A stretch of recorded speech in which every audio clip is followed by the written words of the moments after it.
Hello friends, मैं आशा करता हूं कि आप लोग सब कोई बहुत अच्छे हैं, शानदार हैं, जानदार हैं।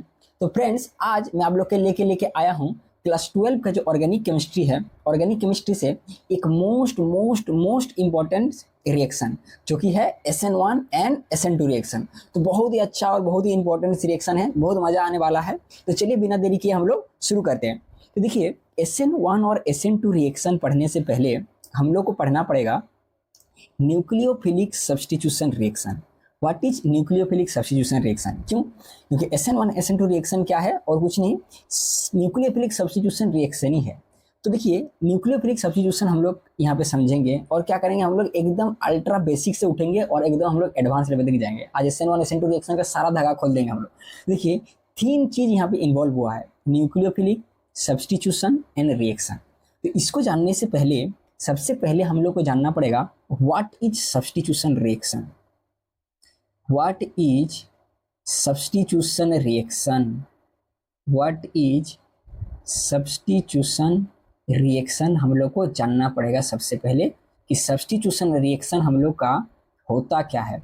What is substitution reaction? देखिए, सब्स्टिट्यूशन रिएक्शन जानने से पहले मैं आप लोग को एक जनरल रिएक्शन बताता हूँ। देखिए, ये मेरा एक जनरल रिएक्शन है, एक मेरे जनरल रिएक्शन है, ये रिएक्शन हो रहा है, ये एक मेरा जनरल रिएक्शन हो रहा है, यहाँ पे X माइनस निकल रहा है।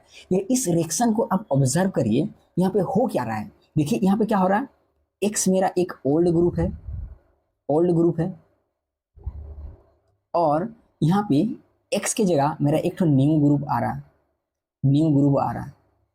इस रिएक्शन को गौर से देखिए, गौर से देखिए इस रिएक्शन को। हो क्या रहा है इस रिएक्शन में, एक ओल्ड ग्रुप का रिप्लेसमेंट या सब्स्टिट्यूट हो रहा है और उसके जगह में एक न्यू ग्रुप आ रहा है। तो सब्स्टिट्यूशन रिएक्शन क्या है? Any reaction where an old group is replaced or substituted by a new group, then these types of reaction are called substitution reaction। और विद्यार्थीगण कृपया ध्यान दीजिए, विद्यार्थीगण कृपया ध्यान दीजिए।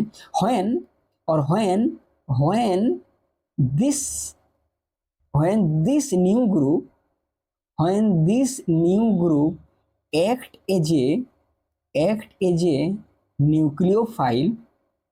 as a nucleophile, then this types of reaction is called nucleophilic substitution reaction. फिर से repeat कर रहा हूँ, any reaction where an old group is replaced by a new group और a nucleophile, then this types of reaction is called nucleophilic substitution reaction. आशा करता हूँ आपको न्यूक्लियोफिलिक सब्स्टिट्यूशन रिएक्शन समझ में आया। तो देखिए, ये क्या है, ये एक मेरा न्यूक्लियोफिलिक सब्स्टिट्यूशन रिएक्शन है यहाँ पे, और यहाँ पे क्या है, ये मेरा रिएक्टेंट है। अच्छा से समझिए, ये मेरा रिएक्टेंट है और ये मेरा क्या है, प्रोडक्ट है। ये मेरा रिएक्टेंट है और ये मेरा क्या है, प्रोडक्ट है। तो यहाँ पे हो क्या रहा है, देखिए, ये मेरा रिएक्टेंट है और यहाँ पे प्रोडक्ट है। एक न्यूक्लियोफिलिक सब्स्टिट्यूशन रिएक्शन है, एक केमिकल रिएक्शन है। केमिकल रिएक्शन क्या है, रिएक्टेंट से प्रोडक्ट का जर्नी, वही तो है केमिकल रिएक्शन। और क्या है, तो यहाँ पे क्या है, रिएक्टेंट प्रोडक्ट तक पहुंच रहा है, रिएक्टेंट प्रोडक्ट में कन्वर्ट हो रहा है। किसी भी रिएक्शन में रिएक्टेंट प्रोडक्ट तक जाने के लिए एक बहुत सारा पाथ को फॉलो करता है, डिफरेंट पाथ्स को फॉलो करके वो प्रोडक्ट तक पहुंचता है। मतलब अपना मंजिल, रिएक्टेंट का मंजिल क्या है, प्रोडक्ट। अपना मंजिल तक पहुंचने के लिए रिएक्टेंट अलग अलग पाथ को फॉलो करके प्रोडक्ट तक पहुंचता है, और उसी पाथ को देशवासियों केमिस्ट्री में हम लोग क्या बोलते हैं, मैकेनिज्म बोलते हैं। उसी पाथ को हम लोग क्या बोलते हैं, मैकेनिज्म बोलते हैं। तो न्यूक्लियोफिलिक सब्स्टिट्यूशन रिएक्शन जो है वो 2 पाथ को फॉलो करता है, या फिर हम लोग बोल सकते हैं न्यूक्लियोफिलिक सब्स्टिट्यूशन रिएक्शन जो है वो मेरा 2 मैकेनिज्म को फॉलो करते हैं। वो 2 मैकेनिज्म क्या है, एक है मेरा SN1 रिएक्शन जो कि स्टैंड करता है substitution nucleophilic and unimolecular. S stand for substitution, N for nucleophilic and 1 stand for unimolecular. और SN2 मेरा स्टैंड करता है सब्स्टिट्यूशन न्यूक्लियोफिलिक एंड बाईमोलिकुलर। तो यूनिमोलिकुलर बाईमोलिकुलर अभी आपका खोपड़ी में अगर घुस नहीं रहा है, कोई टेंशन लेने की जरूरत नहीं। डिटेल्स में हम लोग बात पाएंगे कि यूनिमोलिकुलर नाम क्यों पड़ा और बाईमोलिकुलर क्यों नाम पड़ा। तो यहाँ पे क्या हुआ कि न्यूक्लियोफिलिक सब्स्टिट्यूशन रिएक्शन 2 तरह का मैकेनिज्म देता है, SN1 एंड SN2। और ये SN1 और SN2 मेनली कौन सा कंपाउंड्स देते हैं, मेनली गिव्स एल्काइल हैलाइड। मेरे भाई, एल्काइल हैलाइड देता है, एल्काइल हैलाइड। और मेरा क्या देता है, एल्कोहल देता है, एल्कोहल देता है, और मेनली ईथर देता है। लेकिन आज एल्काइल हैलाइड का हैप्पी बर्थडे टू यू है, इसीलिए आज एल्काइल हैलाइड के बारे में हम लोग डिस्कस करेंगे कि कैसे alkyl halide SN1 and SN2 reaction देगा, इसके बारे में हम लोग डिटेल्स में डिस्कस करेंगे। तो इस स्लाइड में जो हम लोग पढ़े तुरंत हम लोग इसको रिकेप कर लेते हैं। हम लोग सबसे पढ़े न्यूक्लियोफिलिक सब्स्टिट्यूशन रिएक्शन किसको बोलते हैं। हम लोग क्या पढ़े कि any reaction where an old group is replaced by a nucleophile, then this types of reaction is called nucleophilic substitution reaction.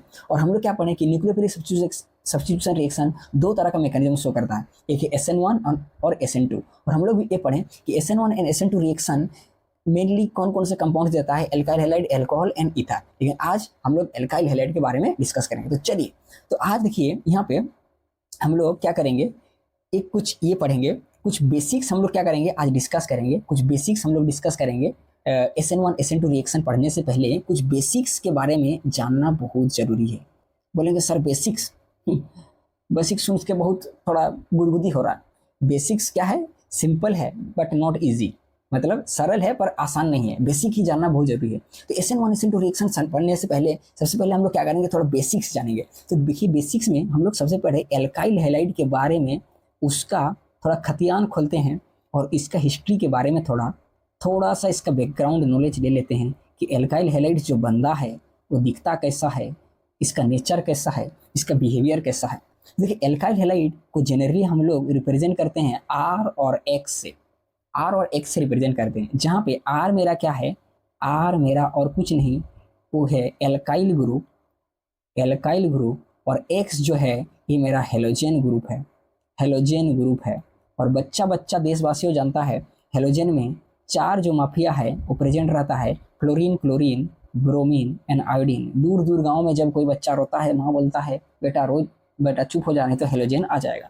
तो fluorine, chlorine, bromine and iodine, ये 4 माफिया क्या रहता है, यहाँ पे रहता है हेलोजन ग्रुप में। तो देखिए एक चीज मैं आप लोग को बताना चाहता हूँ, जैसे ही मान लीजिए मैं यहाँ पे CH4 लिखता हूँ तो तुरंत आपका मुंह में पानी आता है और उसका नाम खटाक से आप खड़का देते हैं। इसका नाम बोलते हैं, इसका नाम है मीथेन। और वही अगर मीथेन से कैंची लगा के एक हाइड्रोजन को मैं उड़ा देता हूँ तो तुरंत इसका नाम मीथेन से हो जाता है methyl.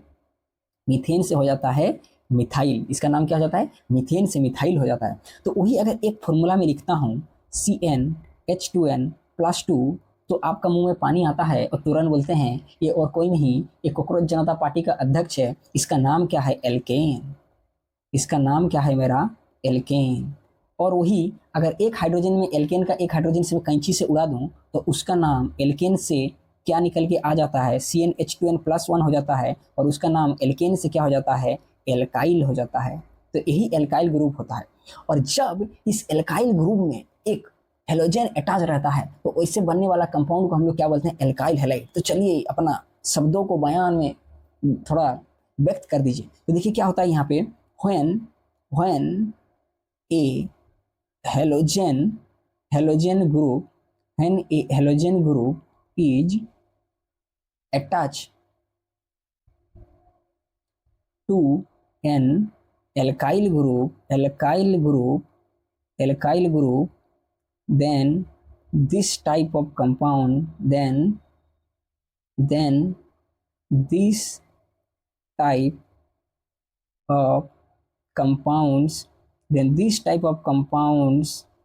are called alkyl halides।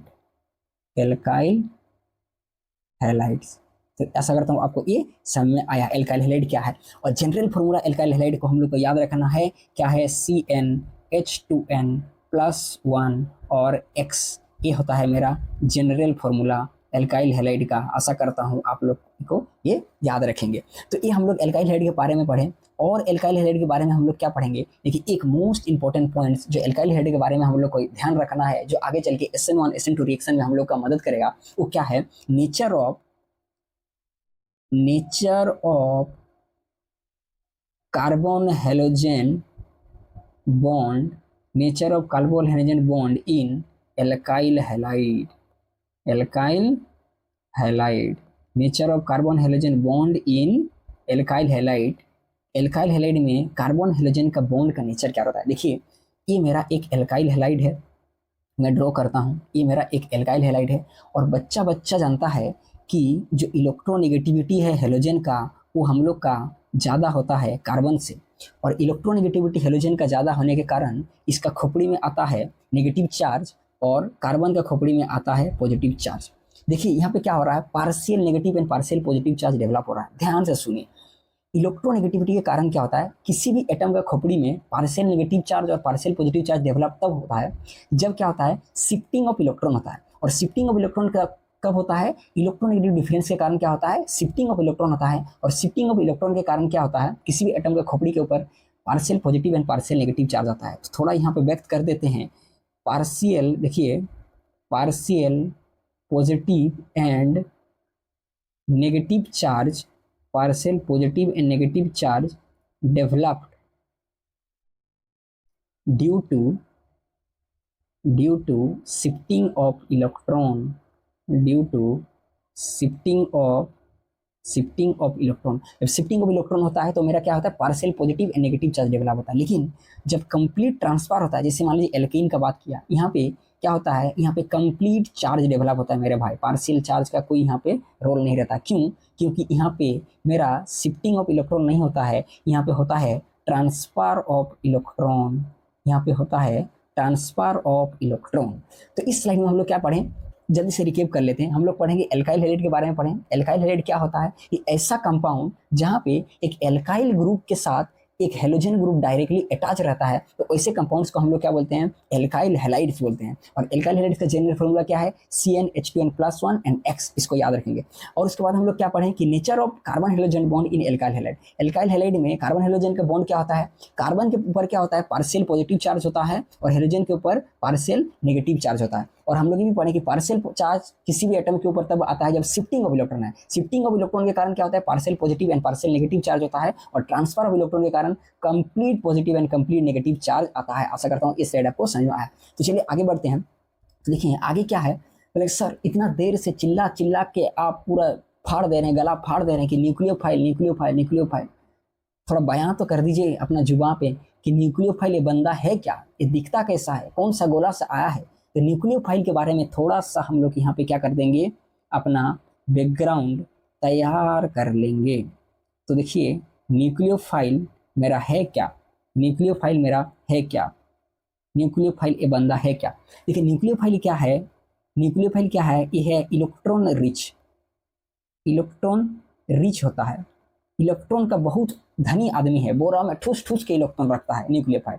दूसरा क्या होता है, ये इलेक्ट्रॉन पेयर डोनर होता है, ये दाता होता है, electron pair donor.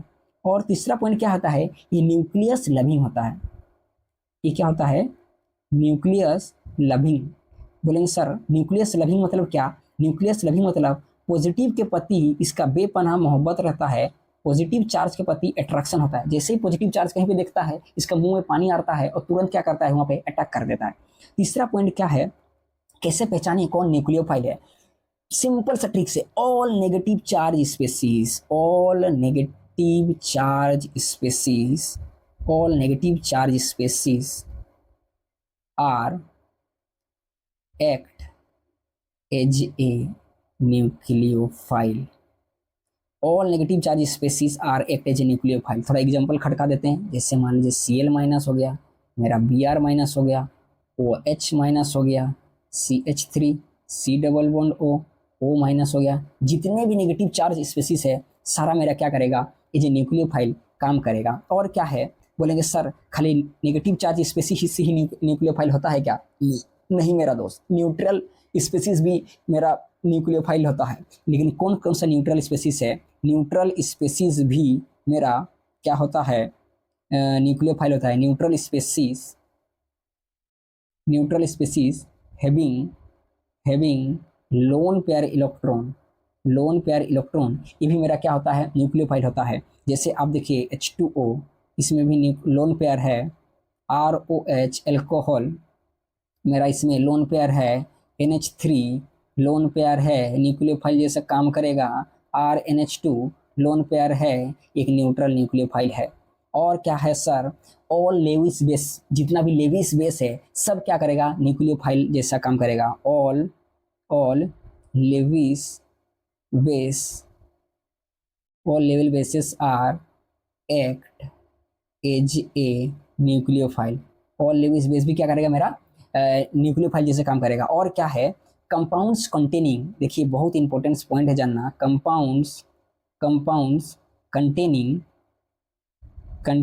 Compounds containing non polar double bond, non polar double bond, non polar double bond also act as a nucleophile.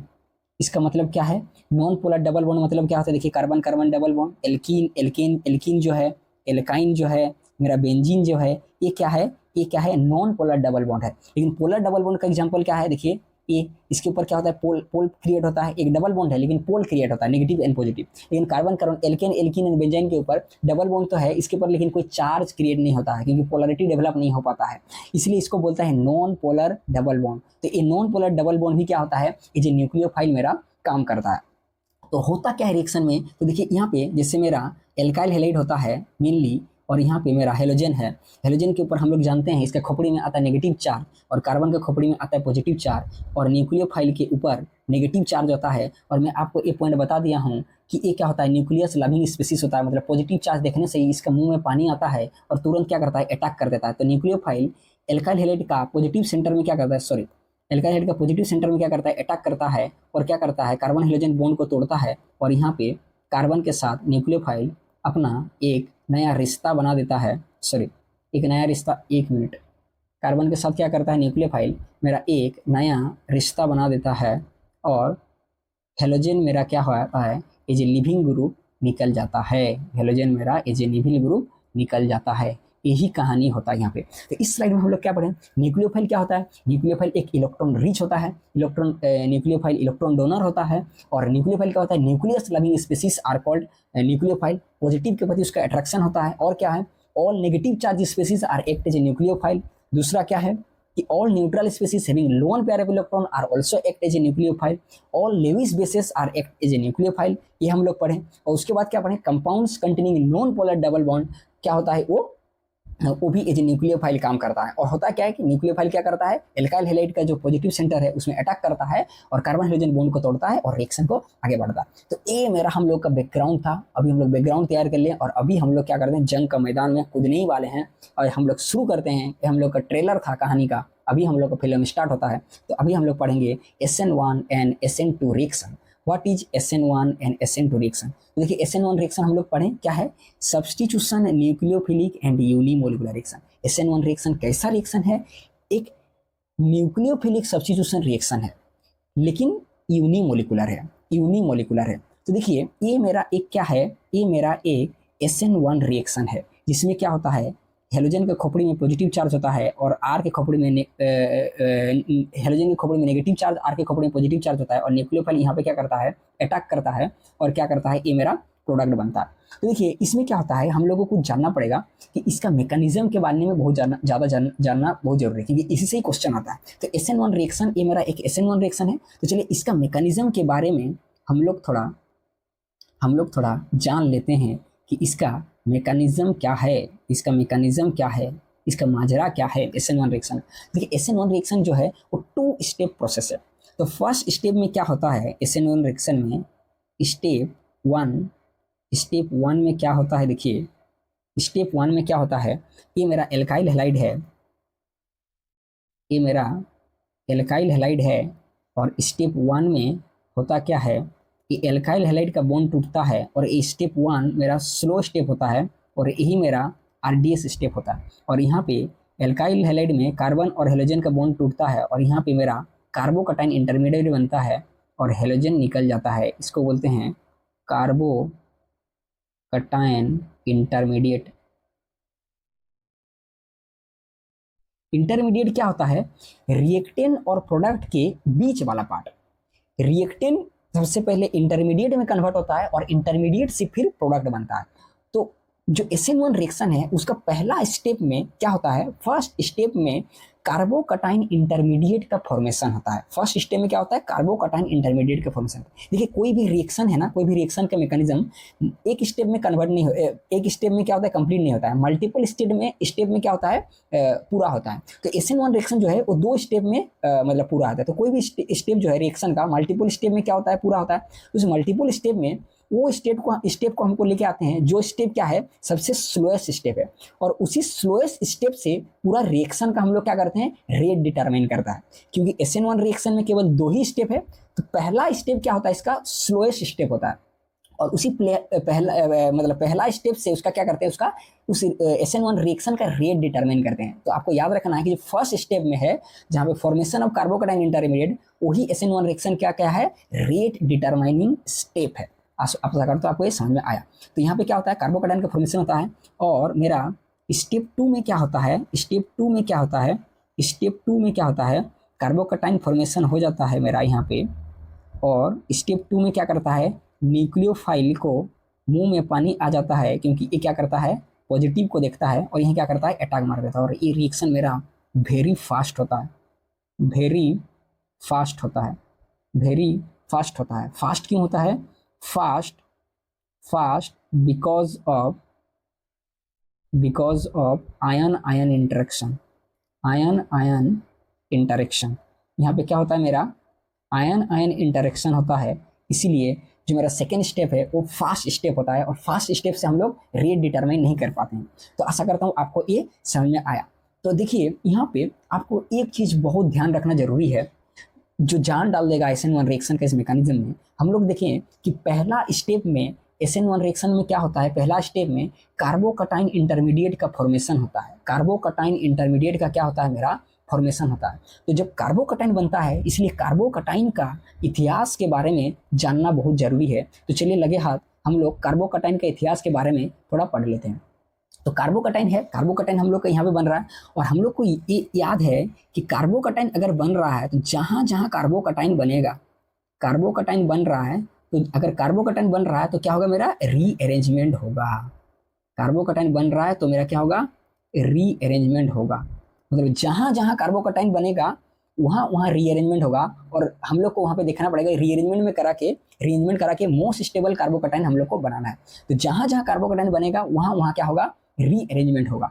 और हम लोग एक बात और भी जानते हैं कि स्टेबिलिटी ऑफ कार्बोकटाइन जो होता है मेरा, यहाँ पे देखिए स्टेबिलिटी ऑफ कार्बोकटाइन मेरा क्या होता है, ये डायरेक्टली प्रोपोर्शनल होता है +m +h एंड +i के प्रति, और इन्वर्सली प्रोपोर्शनल होता है -m एंड -i के ऊपर। मतलब आपको क्या ध्यान रखना है, एक कि कार्बोकटाइन का जो स्टेबिलिटी है वो डायरेक्टली प्रोपोर्शनल होता है positive mesomeric effect, hyper conjugation and positive inductive effect, और इन्वर्सली प्रोपोर्शनल होता है -m एंड -i। तो आपको एक ट्रिक्स याद रखना है कि प्लस कार्बोकटाइन मतलब क्या, प्लस, कार्बोकटाइन मतलब प्लस। तो प्लस के लिए हिंदी में लिखता हूँ थोड़ा फील आएगा, प्लस के लिए हमें क्या क्या चाहिए, हमें प्लस चाहिए, प्लस के लिए हमें प्लस चाहिए मतलब +m +h and +i। Plus के लिए, प्लस का स्टेबिलिटी के लिए हमें प्लस चाहिए, और हमें प्लस का स्टेबिलिटी के लिए क्या चाहिए, माइनस जो है मतलब नेगेटिव नहीं चाहिए, नेगेटिव नहीं चाहिए मतलब -m -i नहीं चाहिए। प्लस के लिए हमें क्या चाहिए, प्लस चाहिए, और कहाँ चाहिए, सामने चाहिए। और प्लस के लिए हम लोग क्या चाहिए, माइनस नहीं चाहिए। और अगर फिर भी आ गया तो हम लोग कोशिश करेंगे कि माइनस को दूर में रखें। इसका मतलब क्या है, देखिए जैसे मान लीजिए ये मेरा एक कार्बोकटाइन है, इसके ऊपर क्या है, यहाँ पे क्लोरीन है, और ये मेरा एक कार्बोकटाइन है, और यहाँ पे मेरा क्या है, यहाँ पे इसके ऊपर पॉजिटिव चार्ज है, और यहाँ पे मेरा क्लोरीन है। तो देखिए यहाँ पे क्लोरीन क्या है, -i इफेक्ट है, यहाँ -i इफेक्ट है। और हम लोग क्या पढ़ें कि प्लस के लिए हम लोग को क्या चाहिए, माइनस नहीं चाहिए, प्लस के लिए हम लोग को माइनस नहीं चाहिए। और अगर फिर भी आ गया तो कोशिश करेंगे कि दूर में रहें। तो यहाँ पे सबसे दूर में देखिए माइनस आई कहाँ पे है, यहाँ पे है, तो इसीलिए स्टेबिलिटी इसका ज़्यादा हो जाता है इससे। तो इसी का मतलब है कि प्लस के लिए हमें प्लस चाहिए और कहाँ चाहिए, सामने में चाहिए, और प्लस के लिए हमें माइनस नहीं चाहिए। और अगर फिर भी आ गया तो कोशिश करेंगे हम लोग माइनस को दूर में रखें। तो आशा करता हूँ ये आपको समझ में आया। तो कार्बोकेटायन की स्टेबिलिटी के लिए ये बात हम लोग ध्यान रखेंगे। तो चलिए अब कुछ कैरेक्टरिस्टिक्स के बारे में हम लोग पढ़ लेते हैं कि SN1 रिएक्शन का क्या कैरेक्टरिस्टिक्स है। तो देखिए SN1 रिएक्शन का कैरेक्टरिस्टिक्स क्या क्या है, यहाँ पे हम लोग देखते हैं। It is a 2 step reaction. जो मेरा क्या है SN1 रिएक्शन है वो 2 स्टेप्स मतलब रिएक्शन है, 2 स्टेप में क्या होता है वो कंप्लीट होता है, ये हम लोग पढ़ चुके हैं। और दूसरा क्या है देखिए, kinetics of reaction is directly proportional to alkyl halides. देखिए क्या होता है, एक चीज आपको ध्यान रखना है कि जो रेट है, रिएक्शन का रेट है ना, रिएक्शन का रेट है, यहाँ पे मैं एक चीज लिखता हूँ, देखिए आपको ये ध्यान रखना कि रेट ऑफ SN1 रिएक्शन, ध्यान से देखिए, rate of SN1 reaction is directly proportional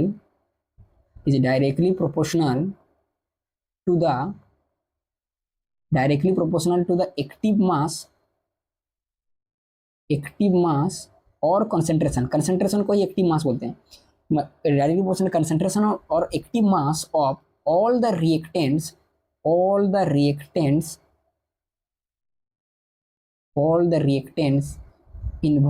in the RDS step,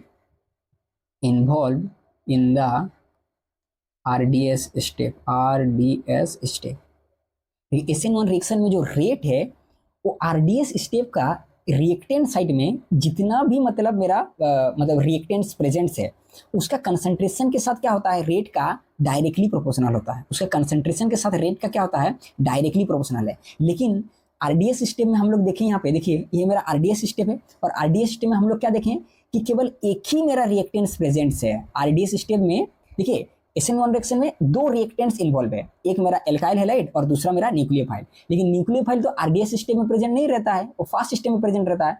और हम लोग जानते हैं रेट क्या है, RDS सिस्टम में रिएक्टेंट का कंसंट्रेशन के साथ डायरेक्टली प्रोपोर्शनल है। क्योंकि न्यूक्लियोफाइल RDS सिस्टम में प्रेजेंट नहीं रहता है, तो इसलिए रेट केवल एल्काइल हैलाइड का कंसंट्रेशन के ऊपर क्या होता है, डायरेक्टली प्रोपोर्शनल रहता है।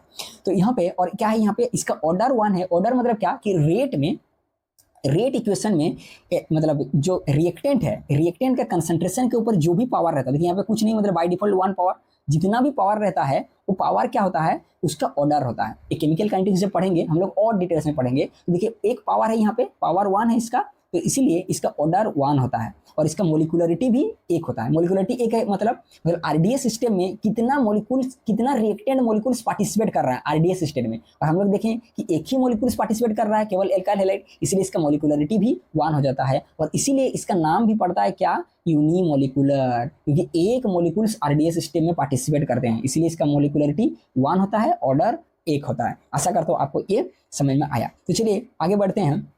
तो देखिए यहाँ पे इस स्लाइड में क्या क्या पढ़े, हम लोग थोड़ा इसको समराइज कर लेते हैं। हम लोग पढ़े कि SN1 रिएक्शन जो है वो 2 स्टेप में क्या होता है, कंप्लीट होता है। पहला स्टेप में क्या होता है, पहला स्टेप मेरा स्लोएस्ट स्टेप होता है, और वही स्लोएस्ट स्टेप मेरा क्या होता है, RDS स्टेप होता है। और पहला स्टेप में क्या होता है, कार्बोकैटायन इंटरमीडिएट का फॉर्मेशन होता है। इंटरमीडिएट बोले तो सर इंटरमीडिएट क्या है, रिएक्टेंट और प्रोडक्ट का बीच का स्टेज को क्या बोलते हैं, हम लोग इंटरमीडिएट बोलते हैं। तो कार्बोकैटायन इंटरमीडिएट हम लोग फॉर्मेशन होता है फर्स्ट स्टेप में। और सेकंड स्टेप में क्या होता है, सेकंड स्टेप में कार्बोकैटायन में न्यूक्लियोफाइल का अटैक होता है, और वो बहुत फास्ट होता है। फास्ट क्यों होता है, क्योंकि यहाँ पे आयन आयन का इंटरेक्शन होता है, इसलिए सेकंड स्टेप SN1 रिएक्शन का काफी फास्ट होता है। उसके बाद हम लोग क्या कहें, कार्बोकैटायन, क्योंकि हम लोग इंटरमीडिएट बन रहा है, इसलिए कार्बोकैटायन में हम लोग उसके बारे में कुछ बात हम लोग जान ले कि कार्बोकैटायन बन रहा है, इसलिए जहां जहां कार्बोकैटायन बनेगा वहां रीअरेंजमेंट पॉसिबल होगा। और कार्बोकैटायन के स्टेबिलिटी के लिए हम लोग क्या देखें कि कार्बोकैटायन के स्टेबिलिटी के लिए प्लस के लिए क्या चाहिए, हम लोग को प्लस चाहिए। और कहाँ चाहिए, हो सके तो जितना पास हो उतना पास में हम लोग को प्लस ग्रुप चाहिए। और प्लस के लिए हम लोग को क्या चाहिए, माइनस नहीं चाहिए।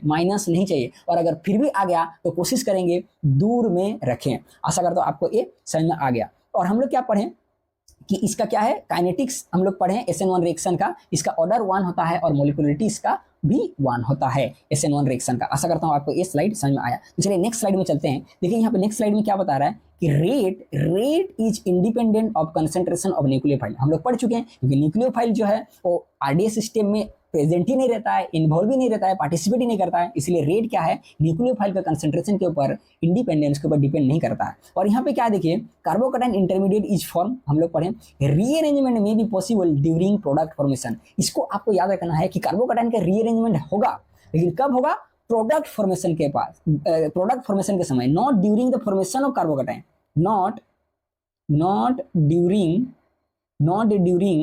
the formation of carbocation, not during the formation of carbocation, not during the formation of carbocation. Carbocation का फॉर्मेशन के समय रीअरेंजमेंट नहीं करना है, उस समय केवल बॉन्ड को तोड़ना है और कार्बोकैटायन हम लोग को बनाना है, चाहे 2 डिग्री बन रहा है, 3 डिग्री बन रहा है, कुछ भी बन रहा है।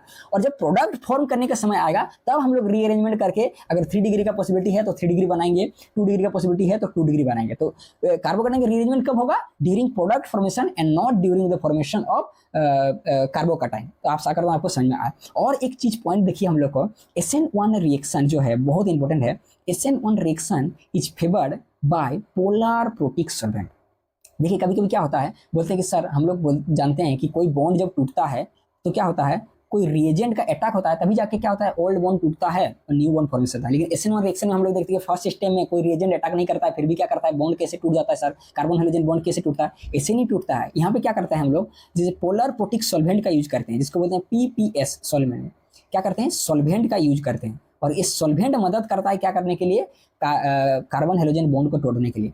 तो SN1 रिएक्शन में अगर हम लोग क्या करते हैं, पोलर प्रोटिक सॉल्वेंट डाल देते हैं तो रिएक्शन में 4 चांद लग जाता है और क्या करता है, बहुत आसानी से कार्बन हाइड्रोजन बॉन्ड को तोड़ने में मदद करता है और कार्बोकैटायन इंटरमीडिएट हम लोग बहुत आसानी से बनता है। देखिए पोलर प्रोटिक सॉल्वेंट के बारे में आप थोड़ा जान लीजिए कि पोलर प्रोटिक सॉल्वेंट का क्या रोल होता है SN1 रिएक्शन में। देखिए पोलर प्रोटिक सॉल्वेंट बोलते किसको है, पहले इसको समझिए। पोलर, ये क्या है, polar protic solvent, polar protic solvent ये है क्या, कैसा सॉल्वेंट को पोलर प्रोटिक बोलेंगे, ऐसा सॉल्वेंट जहां पे मेरा हाइड्रोजन ग्रुप कोई मतलब मोर इलेक्ट्रोनेगेटिव एटम के साथ क्या होता है, जुड़े रहता है, वैसे सॉल्वेंट को हम लोग क्या बोलते हैं, पोलर प्रोटिक सॉल्वेंट। जैसे H2O हो गया मेरा, ठीक है, ROOH हो गया। यहाँ पे देखिए हाइड्रोजन जो है वो मोर इलेक्ट्रोनेगेटिव एलिमेंट्स ऑक्सीजन के साथ जुड़ा हुआ है, इसलिए क्या है, ये मेरा पोलर प्रोटिक सॉल्वेंट है। और पोलर प्रोटिक सॉल्वेंट का एक बहुत खूबसूरत क्या जानते हैं, क्या करता है, कैन सॉल्वेट, बहुत इंपॉर्टेंट पॉइंट लिख रहा हूं, can solvate both cation and मेरे भाई anion, both cation and anion. देखिए इसका मतलब क्या है, इसको आप समझिए। एक रिएक्शन लिखता हूं मैं, मान लीजिए मैं R लिखा यहाँ पे और X लिखा, और ये मेरा क्या है, ये मेरा रिएक्शन है, और यहाँ पे टूट जाता है मेरा R+ और X-। देखिए ये आसानी से कब टूटेगा, आसानी से कब टूटेगा, जब बनने वाला जो मेरा अनायन है, मतलब बनने वाला जो मेरा ये है, मतलब आयन है, जैसे R+ और X-, जब ये स्टेबल होगा तो रिएक्शन को, ये जितना स्टेबल होगा रिएक्शन उतना फॉरवर्ड डायरेक्शन में क्या होगा, प्रोग्रेस करेगा। और रिएक्शन जितना फॉरवर्ड डायरेक्शन में प्रोग्रेस करेगा उतना आसानी से क्या करेगा, मेरा कार्बन और हाइड्रोजन का बॉन्ड टूटेगा। तो देखिए ये क्या करता है, पोलर प्रोटिक सॉल्वेंट क्या करता है जानते हैं, ये जो 2 आयन बना है ना, ये जो 2 आयन बना है R+ और X-, पोलर प्रोटिक सॉल्वेंट क्या करता है, ये दोनों का, कटायन और अनायन दोनों का, कटायन और अनायन दोनों का क्या करता है, सॉल्वेशन करता है, दोनों का क्या करता है, सॉल्वेशन करता है। और जब सॉल्वेशन होता है तो क्या होता है, जब सॉल्वेशन होता है, सॉल्वेशन करके कैसे क्या कर देता है, कैसे मतलब कटायन और अनायन को स्टेबल कर देता है, कि पोलर प्रोटिक सॉल्वेंट क्या करता है, कटायन और अनायन का सॉल्वेशन करता है, जिससे क्या होता है, कटायन और अनायन काफी स्टेबल बन जाता है, और स्टेबल बनने के कारण रिएक्शन क्या करता है, मेरा फॉरवर्ड डायरेक्शन प्रोग्रेस करता है। तो सॉल्वेशन कैसे क्या करता है, कटायन अनायन को मतलब स्टेबल बनाता है, कि जब सॉल्वेशन होता है तब क्या होता है, जब सॉल्वेशन होता है तब क्या होता है, एनर्जी रिलीज होता है मेरा भाई, एनर्जी मेरा रिलीज होता है, एनर्जी रिलीज होता है। और जब एनर्जी रिलीज होता है तो सिस्टम का एनर्जी कम हो जाता है, और एनर्जी कम हो जाता है तो हम लोग जानते हैं स्टेबिलिटी जो है वो इनवर्सली प्रोपोर्शनल टू एनर्जी, ठीक है। सॉल्वेशन होता है एनर्जी, सिस्टम से एनर्जी का कमी होता है, सॉल्वेशन से एनर्जी रिलीज होता है, सिस्टम में एनर्जी का कमी हो जाता है, जिसके कारण मेरा क्या हो जाता है, स्टेबिलिटी बढ़ जाता है। बोलेंगे सर सॉल्वेशन का मतलब क्या है, सॉल्वेशन का मतलब कुछ नहीं, क्या होता है कि सॉल्वेंट मोलिक्यूल्स क्या करता है, जो सोल्यूट का आयन है उसको सराउंड कर देता है, उसको घेर लेता है, उसी को बोलते हैं सॉल्वेशन। जैसे एग्जांपल देता हूं, जैसे मान लीजिए आप NaCl का जब डालते हैं पानी में तो ये क्या किससे टूट जाता है, Na+ में टूट जाता है, और Cl माइनस में टूट हो जाता है। तो जैसे ये आता है सॉल्वेंट में, तो सॉल्वेंट का मोलिक्यूल जो होता है, जो वाटर रहता है ना मेरा, देखिए वाटर है, वाटर के बदले डेल्टा नेगेटिव और यहाँ पे डेल्टा पॉजिटिव होता है, यहाँ पे डेल्टा नेगेटिव और डेल्टा पॉजिटिव हाइड्रोजन के प्रति होता है। ये क्या करता है, सराउंड कर लेता है ये नेगेटिव चार्ज को। और उसी प्रकार ये जो मेरा एनायन है क्लोरीन, इसको क्या कर देता है, जो हाइड्रोजन के ऊपर आपका ये है डेल्टा पॉजिटिव चार्ज है, ये क्या करता है, ये भी आके क्या करता है, इसको सराउंड कर लेता है। इसको क्या कर लेता है, सराउंड कर लेता है, इसको सराउंड कर लेता है। और इसी सराउंडिंग्स को क्या बोलते हैं, सॉल्वेशन। और सॉल्वेशन के दौरान क्या होता है, मेरा एनर्जी रिलीज होता है। जब क्या करता है सॉल्वेंट किसी भी आयन का सॉल्वेशन कराता है तो उससे एनर्जी रिलीज होता है। जब अगर एनर्जी रिलीज होता है सिस्टम का, तो आयन मेरा स्टेबल बन जाता है। तो आशा करता हूं आपको समझ में आया कि पोलर प्रोटिक सॉल्वेंट कैसे हेल्प करता है SN1 रिएक्शन में। आशा करता हूं आपको समझ में आया। तो चलिए आगे बढ़ते हैं। आगे हम लोग छठा पॉइंट देखेंगे। छठा पॉइंट में हम लोग देखेंगे कि stereo chemistry of SN1 reaction. Most important, exam से इसी से क्या होता है, क्वेश्चन बनता है स्टीरियो केमिस्ट्री SN1 रिएक्शन का। तो देखिए ये मेरा क्या है, एक एल्काइल हैलाइड है, ये मेरा एक एल्काइल हैलाइड है। और यहाँ पे देखिए जो दो बॉन्ड है, ये बॉन्ड मेरा प्लेन में रहता है। और ये जो मेरा वेज बॉन्ड है, इसका मतलब क्या है, ये क्या है, ये टुवर्ड्स द ऑब्जर्वर है, ये टुवर्ड्स द ऑब्जर्वर होता है, मेरा ऑब्जर्वर के तरफ होता है, टुवर्ड द ऑब्जर्वर। और ये जो मेरा डैश बॉन्ड है, ये क्या होता है, away from the observer, away from the observer होता है, अवे फ्रॉम द ऑब्जर्वर होता है। इसका मतलब क्या है, मैं आपको दिखा नहीं पा रहा हूँ कि मान लीजिए एक कार्बन है, ये जो हेलोजन और मेरा मतलब आर बॉन्ड है, ये ग्रुप, ये क्या करता है, प्लेन में रहता है। और ये जो मेरा वेज है, ये क्या करता है, ये फ्रंट साइड में रहता है, फ्रंट साइड में रहता है। और ये जो डैश ग्रुप है, ये मेरा क्या होता है, इसका बॉन्ड बैक साइड में रहता है। तो इसका मतलब यही होता है एल्काइल हैलाइड। तो एल्काइल हैलाइड में हम लोग जानते हैं फर्स्ट स्टेप में क्या होता है, मेरा कार्बोकैटायन का फॉर्मेशन होता है। और कार्बोकैटायन हम लोग पढ़ चुके हैं जीओसी में, कार्बोकैटायन जिससे बनता है, इसके ऊपर क्या होता है, एक वैकेंट मेरा p ऑर्बिटल प्रेजेंट रहता है कार्बोकैटायन में। sp2 हाइब्रिडाइजेशन होता है, इसका प्लेनर होता है। और प्लेनर होने के कारण इसका क्या होता है, इसमें एक वैकेंट p ऑर्बिटल प्रेजेंट रहता है। और ये वैकेंट p ऑर्बिटल, आप सोचिए कि प्लेन में मेरा एक कार्बन मॉलिक्यूल है, और उसमें जो वेज है वो फ्रंट साइड में है, डैश जो है वो बैक साइड में है, बाकी बॉन्ड सब प्लेन में है। और वैकेंट p ऑर्बिटल एक ऊपर है और एक नीचे है। और यहाँ पे अभी क्या करेगा, मेरा न्यूक्लियोफाइल मेरा अटैक करेगा, यहाँ पे मेरा न्यूक्लियोफाइल अटैक करेगा। तो देखिए वैकेंट p ऑर्बिटल ऊपर भी है, नीचे भी है। तो न्यूक्लियोफाइल के पास दो पाथ है, या तो ये क्या करेगा, ऊपर से अटैक करेगा, मतलब जिस साइड से क्या हुआ था, मेरा हेलोजन टूटा था, जिस साइड से मेरा हेलोजन टूटा था उसी साइड से अटैक करे, या फिर जिस साइड से हेलोजन टूटा था उसका बैक साइड से भी हम लोग क्या कर सकते हैं, अटैक कर सकता है। तो जिस साइड से हेलोजन प्रेजेंट था उसी साइड में अगर न्यूक्लियोफाइल अटैक कर देता है, तो मेरा जो ये बनता है, प्रोडक्ट बनता है, उसको बोलते हैं रिटेंशन प्रोडक्ट। मतलब R है तो R बनेगा, S है तो S बनेगा, R है तो S नहीं बनेगा, इसको बोलते हैं रिटेंशन प्रोडक्ट। जिस डायरेक्शन में हेलोजन था अगर उसी डायरेक्शन से अटैक कर दे तो उसमें क्या होता है, रिटेंशन ऑफ प्रोडक्ट बनता है। लेकिन अगर बैकवर्ड साइड में अटैक करता है ना, तो इन्वर्सन ऑफ प्रोडक्ट बनता है। तो देखिए क्या है, ये जो रिटेंशन प्रोडक्ट और ये मेरा इन्वर्सन प्रोडक्ट है, ये दोनों ऑप्टिकली एक्टिव कंपाउंड रहता है, दोनों ऑप्टिकली एक्टिव कंपाउंड है। और जब दो एक्टिवली एक्टिव कंपाउंड एक दूसरे का मिरर इमेज होता है, जब दो ऑप्टिकली एक्टिव कंपाउंड एक दूसरे का मिरर इमेज होता है, तो वो दोनों ऑप्टिकली एक्टिव कंपाउंड्स को हम लोग क्या बोलते हैं, इनेंशियोमर्स बोलते हैं। उसको हम लोग क्या बोलते हैं, इनेंशियोमर्स बोलते हैं। और देखिएगा, ध्यान रखिएगा, मिक्सचर में किसी भी मिक्सचर में, तो इसमें क्या बनता है, मिक्सचर बनता है रिटेंशन प्रोडक्ट और इन्वर्सन प्रोडक्ट का। और हम लोग जानते हैं किसी भी मिक्सचर में अगर 50% आपका 50% इनेंशियोमर्स बनता है, 50% मेरा इनेंशियोमर्स बनता है, 50% इनेंशियोमर्स बनता है, या फिर 50% D और L बनता है, मेरा 50% D एंड L प्रोडक्ट बनता है, तो वैसे मिक्सचर को हम लोग क्या बोलते हैं, बच्चा जानता है, वैसे मिक्सचर को हम लोग बोलते हैं रेसिमिक मिक्सचर। वैसे मिक्सचर को हम लोग क्या बोलते हैं, रेसिमिक मिक्सचर, जहाँ पे दोनों इनोन्सियोमर क्या कहता है, 50-50% बनता है। देखिए बहुत सारा बुक्स में आपको बताया गया है कि SN1 रिएक्शन में जो होता है प्रोडक्ट वो रेसिमिक मिक्सचर होता है। लेकिन आपको ध्यान रखना है, नीट में एक बार एक क्वेश्चन भी आ चुका है कि ये क्या होता है, कंप्लीट रेसिमिक मिक्सचर नहीं होता है, इसमें क्या होता है, पार्शियल रेसिमिक मिक्सचर होता है। क्यों? क्योंकि यहाँ पे इन्वर्सन प्रोडक्ट क्या होता है, थोड़ा डोमिनेंट होता है। इन्वर्सन प्रोडक्ट जो होता है वो डोमिनेंट होता है, थोड़ा ज़्यादा बनता है, और जो मेरा रिटेंशन प्रोडक्ट है वो थोड़ा कम बनता है। क्यों कम बनता है? देखिए यहाँ पे क्या होता है, यहाँ पे हम लोग जानते हैं कि हेलोजन का बॉन्ड टूटता है, हेलोजन का बॉन्ड टूटा रहता है और हेलोजन का बॉन्ड टूट के ना अभी भी अपना पुराना प्यार को भूल नहीं पाता है और उसके सामने भी अभी छोड़ के वो गया नहीं है। यहीं पे क्या होता है, वो घूमते रहता है, थोड़ा मुंह मारने के लिए, चांस मारने के लिए घूमते रहता है कि पुराना प्यार को अभी भूल नहीं पाया है। हेलोजन का बॉन्ड टूटने के बाद हेलोजन इधर का पास पास में ही रहता है, तो लेकिन जब क्या करता है उसी डायरेक्शन में न्यूक्लियोफाइल अटैक करता है तो हेलोजन का लोन पेयर और न्यूक्लियस का लोन पेयर के प्रति क्या होता है, रिपल्सन होता है, जिसके कारण क्या होता है बहुत आसानी से उसी डायरेक्शन में क्या करता है वो अटैक नहीं कर पाता है, लेकिन बैकवर्ड डायरेक्शन में आसानी से अटैक करता है। इसलिए क्या होता है जो रिटेंशन प्रोडक्ट है थोड़ा कम बनता है और इन्वर्सन प्रोडक्ट थोड़ा ज़्यादा बनता है। क्योंकि यहाँ पे 50% इनएंशियोमर नहीं बन रहा है, इसलिए यहाँ पे मेरा कंप्लीट रेशमिक मिक्सचर नहीं बनता है। यहाँ पे मेरा क्या बनता है, यहाँ पे मेरा पार्शियल रेशमिक मिक्सचर बनता है। इसको ध्यान रखना है हम लोग को कि SN1 रिएक्शन में कंप्लीट रेशमिक मिक्सचर नहीं बनता है और ये मेरा क्या बनता है, पार्शियल रेशमिक मिक्सचर बनता है। और क्योंकि पार्शियल रेशमिक मिक्सचर बनता है, क्योंकि रेशमिक मिक्सचर क्या है मेरा, ऑप्टिकली इनएक्टिव कंपाउंड है, ऑप्टिकली इनएक्टिव कंपाउंड है मेरा रेशमिक मिक्सचर। लेकिन पार्शियल रेशमिक मिक्सचर बनता है 50% नहीं बनता है। 50% बनने से क्या होगा, मतलब क्लॉकवाइज एंटी क्लॉकवाइज दोनों एक दूसरे को इफेक्ट को कैंसिल कर देता है, जिसके कारण रेशमिक मिक्सचर क्या होता है, ऑप्टिकली इनएक्टिव होता है। लेकिन यहाँ पे पार्शियल रेशमिक मिक्सचर में 50% बन नहीं रहा है, मेरा इन्वर्सन प्रोडक्ट थोड़ा ज़्यादा बनता है, इसीलिए पार्शियल रेशमिक मिक्सचर बनता है और ये मेरा ऑप्टिकली एक्टिव होता है। आशा करता हूँ इतना सब आपको समझ में आया।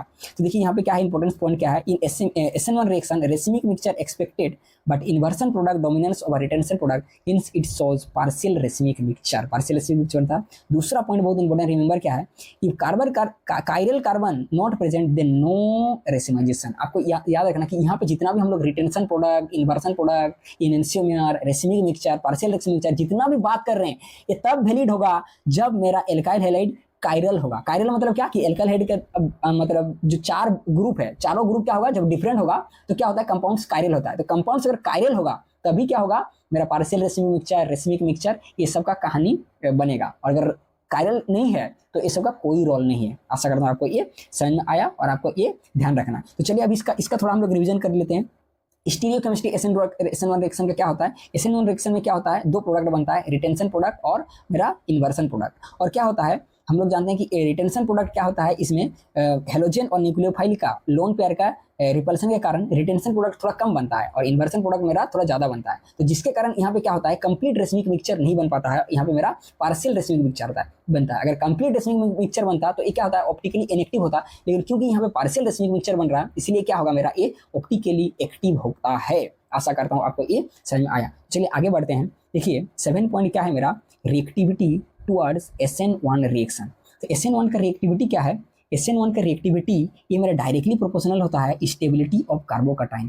कार्बोकटाइन का इंटरमीडिएट मतलब कार्बोकटाइन का स्टेबिलिटी जितना ज़्यादा होगा SN1 रिएक्शन का रिएक्टिविटी उतना फास्ट होगा। तो देखिए यहाँ पे एक ऑर्डर दिया है, एक बेंजाइलिक है, एल्लाइलिक है। बेंजाइलिक जो है यहाँ पे क्या हो रहा है, मेरा रेजोनेंस हो रहा, यहाँ पे रेजोनेंस हो रहा। एल्लाइलिक में भी मेरा क्या हो रहा, रेजोनेंस हो रहा। लेकिन यहाँ पे मेरा क्या हो रहा है, 3 डिग्री 2 डिग्री 1 डिग्री, यहाँ पे रेजोनेंस नहीं हो रहा। यहाँ पे क्या हो रहा है, हाइपर कंजुगेशन हो रहा है। लेकिन हाइपर कंजुगेशन हो रहा है, लेकिन यहाँ पे हाइड्रोजन बॉन्ड टूटेगा तो यहाँ पे प्लस आएगा, यहाँ पे प्लस आएगा, यहाँ पे प्लस आएगा, यहाँ पे क्या हो जाएगा, प्लस आएगा और यहाँ पे मेरा प्लस आएगा। तो यहाँ पे हाइपर कंजुगेशन हो रहा है, लेकिन कितना अल्फा हाइड्रोजन है, यहाँ पे मेरा 9 अल्फा हाइड्रोजन है, यहाँ पे मेरा 6 अल्फा हाइड्रोजन है और यहाँ पे मेरा 3 अल्फा हाइड्रोजन है। और हम लोग जानते हैं कि रेजोनेंस स्टेबिलिटी में सबसे फर्स्ट ऑर्डर में क्या आता है, सबसे पहले आता है रेजोनेंस, रेजो, उसके बाद आता है हाइपर कंजुगेशन और उसके बाद में आता है इंडक्टिव इफेक्ट। तो रेजोनेंस कहाँ पे हो रहा है, 2 जगह में हो रहा है, बेंजाइलिक और एल्लाइलिक में। लेकिन ज़्यादा रेजोनेंस कहाँ पे हो रहा है, बेंजाइलिक में। बेंजाइलिक कार्बोकटाइन का स्टेबिलिटी सबसे ज़्यादा, उसके बाद एल्लाइलिक का। और 3 डिग्री 2 डिग्री 1 डिग्री में हम लोग रेजोनेंस नहीं हो रहा है तो हाइपर कंजुगेशन लिखेंगे। और हाइपर कंजुगेशन चेक करने के लिए हम लोग अल्फा हाइड्रोजन देखेंगे। जहाँ पे अल्फा हाइड्रोजन जितना ज़्यादा वहाँ पे हाइपर कंजुगेशन उतना ज़्यादा, और जितना हाइपर कंजुगेशन जितना ज़्यादा कार्बोकटाइन का स्टेबिलिटी उतना ज़्यादा। तो यहाँ पे 9 अल्फा हाइड्रोजन है, इसका स्टेबिलिटी ज़्यादा, उसके बाद 6 अल्फा हाइड्रोजन और लास्ट में 1 डिग्री जो मेरा ये है मतलब एल्काइल हाइड है, इसका स्टेबिलिटी सबसे कम। तो ये हम लोग का ऑर्डर है। और देखिए दूसरा पॉइंट क्या है, if leaving group is different तब क्या ऑर्डर होगा, सबसे पहले एल्काइल आयोडाइड का रिएक्टिविटी होगा, उसके बाद एल्काइल ब्रोमाइड का, एल्काइल क्लोराइड और सबसे लास्ट में एल्काइल फ्लोराइड का। अगर मान लीजिए हम लोग मेरा लिविंग ग्रुप अलग अलग है, मतलब आयोडीन, ब्रोमीन, क्लोरीन, इनब्रोमीन, उस समय में हम लोग क्या देखते हैं जानते हैं, जो नेगेटिव चार्ज बनता है बनने के लिए, देखिए Ri जो होता है वो क्या होता है, वो सबसे फास्ट रिएक्शन देता है, मतलब एल्काइल आयोडाइड सबसे फास्ट देता है। क्यों जानते हैं, क्योंकि जब एल्काइल आयोडाइड टूटता है तो R+ और I- में टूटता है। और इस केस में जब लिविंग ग्रुप डिफरेंट होता है तो हम लोग क्या करते हैं, रेट को चेक करने के लिए जो नेगेटिव चार्ज है उसका स्टेबिलिटी को हम लोग चेक करते हैं कि बॉन्ड टूटने के बाद जो नेगेटिव चार्ज बनता है, नेगेटिव चार्ज जितना ज़्यादा स्टेबल होगा उसका रिएक्टिविटी उतना ज़्यादा होगा। तो नेगेटिव चार्ज का स्टेबिलिटी के लिए हम लोग क्या देखते हैं, मतलब आई माइनस का स्टेबिलिटी के लिए क्या देखते हैं हम लोग, आई माइनस का स्टेबिलिटी के लिए हम लोग क्या चेक करते हैं, यहाँ पे देखिए आई माइनस का स्टेबिलिटी के लिए हम लोग क्या चेक करते हैं, स्टेबिलिटी के लिए हम लोग क्या चेक करते हैं, दो चीज़ चेक करते हैं। देखिए एक तो हम लोग पीरियड में चेक करते हैं, पीरियड में हम लोग अगर देखेंगे तो पीरियड में हम लोग देखते हैं इलेक्ट्रोनेगेटिविटी। जितना ज़्यादा इलेक्ट्रोनेगेटिविटी, मतलब ऐसे नेगेटिव चार्ज स्पेसीज जिसका जितना ज़्यादा इलेक्ट्रोनेगेटिव वो नेगेटिव चार्ज उतना ज़्यादा स्टेबल। जैसे एग्जांपल देता हूँ आपको समझ, जैसे कार्बन माइनस हो जाएगा, नाइट्रोजन माइनस हो गया, आपका ऑक्सीजन माइनस हो गया, फ्लोरीन माइनस हो गया, ये एक ही पीरियड का मेरा एलिमेंट्स है। और इसमें देखिए हम लोग जानते हैं कि फ्लोरीन का इलेक्ट्रोनेगेटिविटी सबसे ज़्यादा, तो जिसका इलेक्ट्रोनेगेटिविटी सबसे ज़्यादा उसका नेगेटिव चार्ज सबसे स्टेबल, तो यहाँ पे स्टेबिलिटी ऑर्डर ऐसे हो जाता है। और ग्रुप में हम लोग क्या देखते हैं, ग्रुप में नेगेटिव चार्ज का स्टेबिलिटी के लिए हम लोग देखते हैं साइज, जिसका साइज जितना ज़्यादा उसका नेगेटिव चार्ज उतना ज़्यादा स्टेबल। जैसे हम लोग देखें यहाँ पे F minus, Cl minus, Br minus और मेरा I माइनस, तो I माइनस का साइज सबसे ज़्यादा है, तो इसीलिए क्या होता है कि I माइनस सबसे ज़्यादा स्टेबल होता है, उसके बाद Br माइनस, उसके बाद Cl माइनस और उसके बाद F माइनस। तो जब लिविंग ग्रुप डिफरेंट होगा तो हम लोग क्या करेंगे, बनने वाला जो नेगेटिव चार्ज है उसका स्टेबिलिटी देखेंगे। और नेगेटिव चार्ज स्टेबिलिटी के लिए हम लोग दो चीज़ करेंगे, पीरियड में हम लोग इलेक्ट्रोनेगेटिविटी देखेंगे, इलेक्ट्रोनेगेटिविटी जितना ज़्यादा नेगेटिव चार्ज का स्टेबिलिटी उतना ज़्यादा। और अगर ग्रुप में जाएंगे तो साइज देखेंगे, साइज जितना बड़ा इलेक्ट्रोनेगेटिविटी का मतलब नेगेटिव चार्ज का स्टेबिलिटी उतना ज़्यादा। देखिए एक 8 पॉइंट जो है हम लोग इसको ध्यान रखते हैं, बहुत मोस्ट इंपॉर्टेंट है। SN1 reaction does not take place. कुछ कंपाउंड है जो SN1 रिएक्शन मेरा नहीं देता है, ये मेरे को ध्यान रखना है। आपको क्वेश्चन दे देगा और बोलेगा बताइए इसमें से कौन SN1 रिएक्शन देता है और SN1 रिएक्शन नहीं देता है। देखिए ये जो विनाइल हैलाइड है और एलाइल हैलाइड है ये मेरा SN1 रिएक्शन नहीं देता है। क्यों नहीं देता है, क्योंकि SN1 रिएक्शन के लिए क्या होना चाहिए, कार्बन हाइड्रोजन जो बॉन्ड है उसे टूटना पड़ेगा और यहाँ पे मेरा डबल बॉन्ड होना चाहिए, ये वाला बॉन्ड टूटेगा और यहाँ पे डबल बॉन्ड हो जाएगा। लेकिन यहाँ पे क्या होता है, डबल जो बॉन्ड है कार्बन हाइड्रोजन बॉन्ड उतना आसानी से टूटता नहीं है। कहाँ पे, विनाइल एंड एराइल में। क्यों, क्योंकि देखिए इसके ऊपर लोन पेयर है और इसका खोपड़ी के ऊपर भी लोन पेयर है, और ये लोन पेयर क्या जाता है यहाँ पे रेजोनेंस में जाता है और यहाँ पे क्या करता है, पार्शियल डबल बॉन्ड बना देता है। तो विनाइल हैलाइड और एराइल हैलाइड मेरा SN1 रिएक्शन नहीं देता है। क्यों, due to partial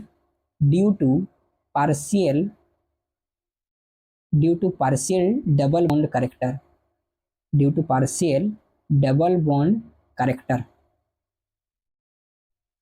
partial double bond character के कारण क्या होता है, बॉन्ड स्ट्रेंथ बढ़ जाता है और कार्बन हाइड्रोजन बॉन्ड को तोड़ने के लिए बहुत ज़्यादा एनर्जी चाहिए होता है, जिसके कारण क्या होता है, कार्बन हाइड्रोजन बॉन्ड जो है टूट नहीं पाता है और कार्बोकटाइन का फॉर्मेशन नहीं होता है। और कार्बोकटाइन का अगर फॉर्मेशन नहीं हुआ तो SN1 रिएक्शन कैसे होगा।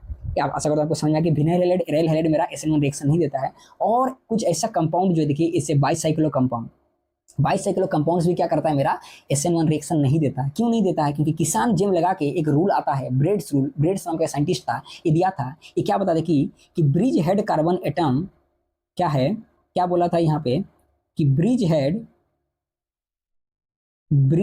यहाँ पे एक मिनट रुकिएगा, किसान जेम लगा के एक रूल आया था, क्या बता था कि bridge head carbon atom, bridge head carbon atom can not be sp2 hybridize, Bredt's rule क्या बताया कि ब्रिज हेड जो कार्बोकटाइन है, कार्बन एटम है, वो sp2 हाइब्रिडाइज नहीं होना चाहिए। इसका मतलब क्या है, देखिए एक बाइसाइक्लो कंपाउंड है, बाइसाइक्लो कंपाउंड मतलब क्या कि दोनों रिंग जब एक दूसरे से मर्ज होता है तो उसको क्या बोलते हैं हम लोग, बाइसाइक्लो बोलते हैं। और दोनों रिंग को सेपरेट करने के लिए एक बॉन्ड होता है, ये मेरा बॉन्ड है, और ये बॉन्ड का जो हेड होता है ना, ये बॉन्ड का जो हेड होता है इसी को बोलते हैं ब्रिज हेड कार्बन एटम। तो ब्रेड्स क्या बोलता है, ये जो ब्रिज हेड मेरा कार्बन एटम है ये क्या होना चाहिए, ये क्या होता है, ये इसमें पॉजिटिव चार्ज नहीं आना चाहिए, और क्या होना चाहिए, डबल बॉन्ड भी नहीं होना चाहिए। तो क्या होना चाहिए, ब्रिज हेड जो कार्बन है उसमें डबल बॉन्ड भी नहीं आना चाहिए और इसमें कार्बोकैटायन का फॉर्मेशन भी नहीं होना चाहिए, क्योंकि डबल बॉन्ड और कार्बोकैटायन जब अगर हो जाएगा तो ब्रिज हेड कार्बन क्या हो जाएगा, उसका हाइब्रिडेशन sp2 हो जाएगा। और sp2 होने के कारण क्या होता है, कंपाउंड्स मेरा प्लेनर हो जाता है, और प्लेनर होने के कारण बाइसेकुलर कंपाउंड्स में एंगल स्ट्रेन बढ़ जाता है, और एंगल स्ट्रेन बढ़ने के कारण क्या होता है, बाइसेकुलर कंपाउंड्स मेरा काफी ज्यादा अनस्टेबल हो जाता है। और कोई कंपाउंड अगर अनस्टेबल होगा तो क्यों वो फॉर्मेशन होना चाहिएगा, मतलब sp2 हाइब्रिडाइज क्यों होना चाहिएगा। तो एक बहुत डिटेल्स टॉपिक है, ये हम लोग बाद में पढ़ेंगे।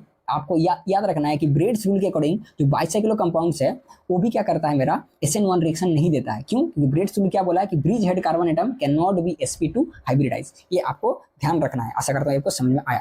तो चलिए यहाँ पे अभी हम लोग कुछ रिएक्शन पढ़ लेंगे। जितना कुछ हम लोग पढ़े इसके ऊपर हम लोग कुछ रिएक्शन बनाते हैं कि SN1 रिएक्शन में जितना हम लोग कॉन्सेप्ट पढ़े हैं उसको थोड़ा हम लोग अप्लाई करके देखेंगे। तो compare the rate towards SN1 reaction. SN1 reaction में हम लोग को क्या करना पड़ेगा, रेट देखना पड़ेगा, कौन सा मतलब जो एल्काइल हैलाइड है सबसे फास्ट होता है। तो इसके लिए क्या करना पड़ेगा, आपको बॉन्ड को तोड़ना नहीं है, जहाँ पे क्लोरीन लगा हुआ है वहाँ पे खाली आपको क्या करना है, कार्बोकैटायन बनाते जाना है, पॉजिटिव बनाना है। यहाँ पे क्लोरीन लगा, यहाँ पे पॉजिटिव बनेगा, यहाँ पे मेरा पॉजिटिव बनेगा, और यहाँ पे मेरा पॉजिटिव बनेगा।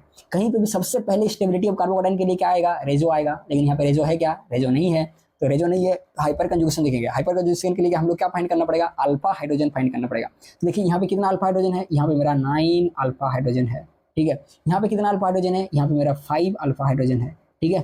यहाँ पे मेरा 3 अल्फा हाइड्रोजन प्रेजेंट है, और यहाँ पे 9 अल्फा हाइड्रोजन, 9 अल्फा हाइड्रोजन। तो सबसे ज्यादा अल्फा हाइड्रोजन डी में, उसके बाद सी में, उसके बाद बी में। तो मेरा ऑर्डर हो जाएगा D, then C, then B and then A. ये मेरा आंसर हो जाएगा। देखिए दूसरा क्वेश्चन क्या है, दूसरा क्वेश्चन क्या बोला है, ये मेरा पहला क्वेश्चन था, ये मेरा दूसरा क्वेश्चन। दूसरा क्वेश्चन क्या है, वही जहां जहां हेलोजन ग्रुप है वहां पे खाली पॉजिटिव लगाता जाना है, मेरे को बॉन्ड को तोड़ना नहीं है, उसी में ही पॉजिटिव लगाना है और उसका स्टेबिलिटी को चेक करना है। तो देखिए यहाँ पे क्या हो रहा है, यहाँ पे मेरा A B C and D में देखिए ए में क्या है, यहाँ पे मेरा NO2 ग्रुप लगा हुआ है, NO2 ग्रुप लगा हुआ है, NO2 ग्रुप लगा हुआ है। और NO2 ग्रुप कहाँ पे लगा हुआ है, NO2 ग्रुप मेरा पारा पे लगा हुआ है। और पारा पे जानते हैं हम लोग plus M and minus M होता है, लेकिन मेटा में plus M and minus M नहीं होता है। तो क्योंकि NO2 ग्रुप पारा में लगा हुआ है तो अभी हम लोग फाइंड आउट करेंगे कि NO2 जो है वो प्लस एम है या माइनस एम है। तो हम लोग जानते हैं कि NO2 ग्रुप जो है वो मेरा माइनस एम है। यहाँ पे देखिए बी में CH3 ग्रुप लगा है, कहाँ लगा है, पारा पे लगा हुआ है। और ये क्या है, ये मेरा आपका प्लस H ग्रुप है, ये मेरा क्या है, प्लस H ग्रुप है, ठीक है। उसके बाद सी में देखिए OCH3 लगा है, कहाँ पे लगा है, ये मेरा पारा पे लगा है। और ए भी मेरा क्या है, ये मेरा प्लस M ग्रुप है। और डी में मेरा क्या है, NH2 लगा हुआ है, और NH2 भी कहाँ पे लगा है, मेरा पारा में लगा है। और NH2 भी मेरा लोन पेयर है यहाँ पे, ये भी मेरा क्या है, प्लस M ग्रुप है। और हम लोग एक कंसेप्ट पढ़े थे कि प्लस के लिए मतलब कार्बोकैटायन के लिए, प्लस के लिए हमें क्या चाहिए, प्लस चाहिए। प्लस के लिए हमें प्लस चाहिए, माइनस नहीं चाहिए। प्लस के लिए हमें प्लस चाहिए, माइनस नहीं चाहिए। तो ये तो हम लोग को समझ में आ गया कि क्या होगा, डी और सी जो है वो आगे आएगा, और डी सी आगे आएगा, और उसके बाद बी आएगा, और उसके बाद लास्ट में आएगा मेरा ए, क्योंकि माइनस मेरे को नहीं चाहिए। और डी क्योंकि सबसे ज़्यादा रेजोनेंस किस में होता है, मतलब यहाँ पे देखिए एम प्लस एम होता है, सबसे पहले प्लस एम, उसके बाद प्लस एच, और उसके बाद प्लस आई। तो डी और सी में प्लस एम हो रहा है, और बी में मेरा प्लस एच हो रहा है। तो डी और सी क्या हो रहा है, बी से तो ज़्यादा होगा, लेकिन देखिए सी में भी मेरा प्लस एम हो रहा है, और डी में भी मेरा क्या हो रहा है, प्लस एम हो रहा है। तो अभी हम लोग फंस गए कि कहाँ पे क्या होगा, इसका ऑर्डर तो पता नहीं, डी और सी में कौन सबसे ज्यादा आएगा। जब हम लोग क्या करते हैं कि प्लस एम में फंस जाते हैं तो हम लोग को बचाने के लिए कौन आता है, बचाने के लिए हम लोग आता है इंडक्टिव। जब मेसोमेरिक में फंस जाते हैं तो हम लोग को बचाने के लिए आता है इंडक्टिव। तो देखिए इंडक्टिव हो रहा है, यहाँ पे इंडक्टिव इफेक्ट हो रहा है ऑक्सीजन के कारण, ऑक्सीजन के कारण इंडक्टिव इफेक्ट भी हो रहा है, और नाइट्रोजन का इलेक्ट्रोनेगेटिविटी के कारण भी क्या हो रहा है, इंडक्टिव इफेक्ट हो रहा है। और यहाँ पे इंडक्टिव इफेक्ट हो रहा है ऑक्सीजन का इलेक्ट्रोनेगेटिविटी के कारण, लेकिन कौन सा इंडक्टिविटी हो रहा है, माइनस आई हो रहा है। और यहाँ पे भी क्या हो रहा है, माइनस आई हो रहा है।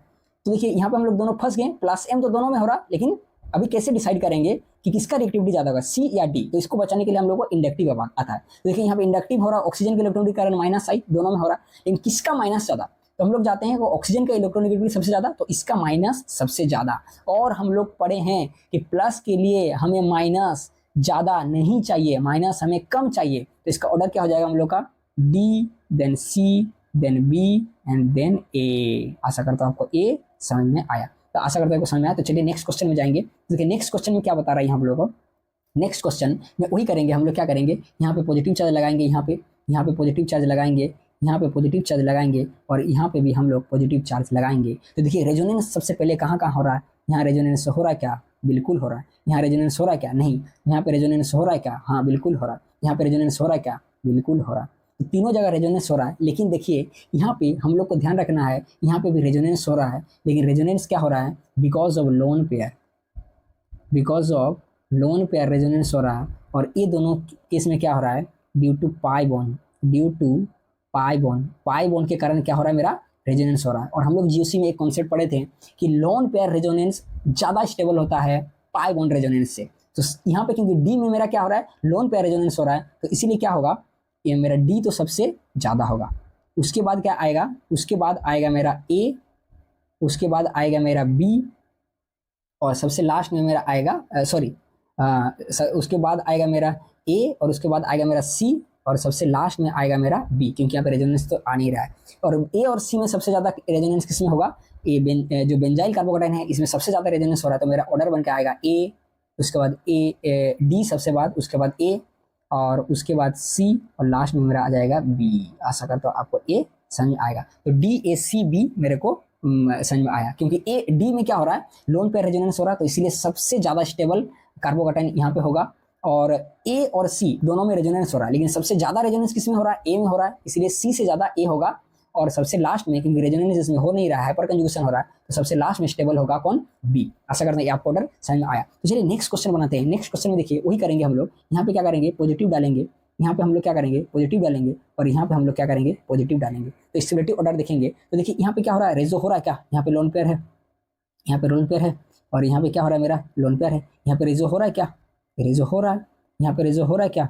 यहाँ पे रेजो मेरा हो रहा है। और यहाँ पे रेजो हो रहा है क्या? यहाँ पे रेजोनेंस नहीं हो रहा। तो इसके लिए हम लोग तो जानते हैं सबसे पहले क्या होगा? मेरा बी एंड सी होगा, और लास्ट में मेरा ए होगा। तो देखिए दोनों जगह रेजोनेंस हो जाएगा, हो रहा है। जब रेजोनेंस में हम लोग फंस जाते हैं तो हम लोग को बचाने के लिए कौन आता है? तो हम लोग को बचाने के लिए आता है इंडक्टिव इफेक्ट। तो यहाँ पे क्या हो रहा है? माइनस आई मेरा लग रहा है ऑक्सीजन के इलेक्ट्रोनेगेटिविटी के कारण, और यहाँ पे नाइट्रोजन के इलेक्ट्रोनेगेटिविटी के कारण भी माइनस आई लग रहा है। लेकिन माइनस आई सबसे ज्यादा किसका होता है? ऑक्सीजन का होता है। और प्लस का स्टेबिलिटी के लिए हमें, प्लस का स्टेबिलिटी के लिए हमें ज्यादा माइनस नहीं चाहिए, इसलिए सबसे ज्यादा स्टेबल सी होगा, उसके बाद बी, और उसके बाद होगा ए। आशा करता हूँ आपको ए समझ में आया। तो चलिए नेक्स्ट क्वेश्चन पढ़ते हैं। देखिए नेक्स्ट क्वेश्चन हम लोग देखेंगे। नेक्स्ट क्वेश्चन में क्या है वही करेंगे। देखिए यहाँ पे क्या करेंगे? हम लोग पॉजिटिव लगाएंगे। यहाँ पे हम लोग क्या लगाएंगे? पॉजिटिव लगाएंगे। और यहाँ पे हम लोग क्या लगाएंगे? पॉजिटिव लगाएंगे। यहाँ पे क्या है? मेरा लोन पेयर है। यहाँ पे मेरा लोन पेयर है। तो देखिए यहाँ पे क्या हो रहा है? और यहाँ पे भी मेरा लोन पेयर है। तो देखिए रेजोनेंस कहाँ कहाँ पे हो रहा है? यहाँ पे रेजोनेंस हो रहा है क्या? देखिए यहाँ पे lone pair, lone pair sigma positive, lone pair sigma positive, lone pair sigma positive, तो यहाँ पे मेरा रेजोनेंस बिल्कुल हो रहा है। लेकिन यहाँ पे क्या हो रहा है? रेजोनेंस हो रहा है क्या? Lone pair sigma sigma positive, distance हो जा रहा है, कंजुगेशन ब्रेक हो जा रहा है, तो यहाँ पे मेरा रेजोनेंस नहीं हो रहा है, यहाँ पे भी रेजोनेंस नहीं हो रहा। तो ये तो पता चल गया कि ए में रेजोनेंस हो रहा है, तो स्टेबिलिटी उसका सबसे ज्यादा होगा, और उसके बाद बी आएगा, और उसके बाद सी आएगा। तो ये दोनों बी और सी में हम फंस गए हैं। अभी क्या करेंगे? कैसे डिसाइड करेंगे बी और सी में कौन ज्यादा स्टेबल होगा? तो देखिए यहाँ पे रेजोनेंस नहीं हो रहा है, तो यहाँ पे क्या होगा? इंडक्टिव काम करेगा। तो देखिए दोनों में इंडक्टिव काम करेगा, तो दोनों में क्या है? माइनस आई काम करेगा, दोनों में माइनस आई काम करेगा। लेकिन यहाँ पे फिर भी फंस गए हम लोग कि यहाँ पे दोनों ग्रुप सेम है, दोनों ऑक्सीजन ऑक्सीजन प्रेजेंट है। लेकिन इसीलिए हम लोग क्या कहते हैं, प्रीवियस स्लाइड में एक पढ़े थे कि प्लस के लिए हमें माइनस नहीं चाहिए, प्लस के लिए हमें माइनस नहीं चाहिए। और अगर फिर भी आ गया तो कोशिश करेंगे हम लोग उसको दूर में रखें, तो कोशिश करेंगे हम लोग उसको दूर में रखें। तो देखिए यहाँ पे भी माइनस लग रहा है, और यहाँ पे भी माइनस लग रहा है, लेकिन यहाँ पे माइनस मेटा पोजीशन में है, पास में है कार्बोकेटाइन का, और यहाँ पे दूर में है। माइनस हमें नहीं चाहिए, और अगर फिर भी आ गया तो हम लोग उसको दूर में रखेंगे। तो इसलिए ज्यादा स्टेबल ए के बाद सी आएगा, और उसके बाद बी आएगा। क्योंकि इंडक्टिव इफेक्ट क्या होता है? मतलब minus I effect, inductive effect distance dependent होता है। जितना ज्यादा डिस्टेंस बढ़ता है उसका माइनस आई इफेक्ट उतना कम होता है, और हमें को प्लस के लिए कम माइनस आई चाहिए, इसलिए ए के बाद सी आएगा, और उसके बाद बी आएगा। आशा करता हूँ आपको ये समझ में आया। तो चलिए हम देखते हैं। देखिए एक क्वेश्चन में क्या बोला है, which one is most reactive toward SN1 reaction. SN1 reaction में सबसे ज्यादा रिएक्टिव क्या है? तो देखिए कुछ कुछ रिएक्शन दिया है, इस रिएक्शन को मैं कुछ कुछ ऐसे करके ड्रॉ कर देता हूँ। देखिए यहाँ पे ये मेरा बेंजीन रिंग है, यहाँ पे CH2 ग्रुप है, और यहाँ पे मेरा Br ग्रुप है A नंबर, और यहाँ पे प्लस लग जाएगा मेरे को। 2 नंबर में क्या है मेरे? देखिए यहाँ पे 2 बेंजीन रिंग लगा हुआ है ऐसे करके, यहाँ पे एक H है, और यहाँ पे भी मेरा क्या है? एक बेंजीन रिंग लगा हुआ है, और यहाँ पे मेरा Br है। 3 नंबर में देखिए यहाँ पे मेरा एक बेंजीन रिंग लगा हुआ है, एक बेंजीन रिंग लगा हुआ है, C है, हाइड्रोजन है, यहाँ पे एक CH3 है, और यहाँ पे मेरा Br लगा हुआ है। और 4 ऑप्शन में देखिए मेरा दो बेंजीन रिंग लगा हुआ है, एक CH3 है और दो बेंजीन रिंग लगा है और एक Br लगा हुआ है, तो यहाँ पे आएगा पॉजिटिव, यहाँ पे आएगा पॉजिटिव और यहाँ पे भी आएगा मेरा पॉजिटिव। लेकिन देखिए यहाँ पे क्या हो रहा है, यहाँ पे जो यहाँ पे प्लस है ये क्या हो रहा है, रेजोनेंस में जा रहा है, और इसमें कितना परसेंट रेजोनेंस हो रहा है, यहाँ पे मेरा 100% रेजोनेंस हो रहा है। देखिए ये 100% का मतलब क्या है कि जब यहाँ पे रेजोनेंस होता है ना, कंप्लीट रेजोनेंस होता है, तो उसको समझाने के लिए हम लोग बोलते हैं कि यहाँ पे 100% रेजोनेंस हो रहा है। देखिए यहाँ पे भी रेजोनेंस हो रहा है, लेकिन यहाँ पे रेजोनेंस जो है मेरा, ये जो पॉजिटिव चार्ज दो दो डायरेक्शन में पार्टिसिपेट करता है, इस डायरेक्शन में भी, इस डायरेक्शन में, इधर भी रेजोनेंस हो रहा है, इधर भी रेजोनेंस हो रहा है, इधर भी 100% रेजोनेंस हो रहा है और इधर भी 100% रेजोनेंस हो रहा है, तो इसमें 200% मेरा रेजोनेंस हो रहा है। यहाँ पे देखिए एक ही जगह हो रहा है, यहाँ पे मेरा क्या हो रहा है, 100% रेजोनेंस हो रहा है, लेकिन क्या है मेरा 3 अल्फा हाइड्रोजन भी प्रेजेंट है, और यहाँ पे देखिए क्या हो रहा है, मेरा 200% रेजोनेंस हो रहा है और यहाँ पे मेरा 3 अल्फा हाइड्रोजन भी प्रेजेंट है, 3 अल्फा हाइड्रोजन भी प्रेजेंट है। तो सबसे ज्यादा स्टेबल कौन हो जाएगा, मेरा बी, क्योंकि 200% रेजोनेंस भी हो रहा है और 3 अल्फा हाइड्रोजन भी प्रेजेंट है, जिसके कारण क्या हो रहा है, मेरा प्लस H मतलब हाइपर कंजुगेशन इफेक्ट भी लग रहा है। तो सबसे स्टेबल मेरा क्या हो जाएगा, 4। लास्ट क्वेश्चन हम लोग देखते हैं, यहाँ पे देखिए जो कॉन्सेप्ट पढ़े थे हम लोग वही कॉन्सेप्ट क्वेश्चन आ गया कि which of the following can show partial racemisation, तीनों कंपाउंड में से कौन सा कंपाउंड मेरे को पार्शियल रेसिमाइजेशन शो करेगा। तो रेसिमाइजेशन के लिए हम लोग क्या पढ़ते हैं कि जितना भी रेसिमिक मिक्सचर पार्शियल रेसिमाइजेशन का बात करते हैं तो वो तभी वैलिड होगा जब कंपाउंड्स में कायरल सेंटर होगा। तो ये पार्शियल रेसिमाइजेशन देखने के लिए हम लोग को सबसे पहले कायरल सेंटर खोजना पड़ेगा। देखिए इसमें कायरल है क्या, तीनों ग्रुप बराबर है, तुरंत उड़ा गया, इसमें कायरल नहीं है। इसमें भी देखिए कायरल नहीं है कि तीनों ग्रुप मिथाइल ग्रुप प्रेजेंट है, ये भी मेरा कायरल नहीं है। यहाँ पे 2 ग्रुप प्रेजेंट हो गया, ये भी मेरा कायरल नहीं है। डी में देखिए चारों ग्रुप जो है मेरा प्रेजेंट है और ये मेरा कायरल सेंटर हो जाता है और यही मेरा पार्शियल रेसिमाइजेशन शो करेगा।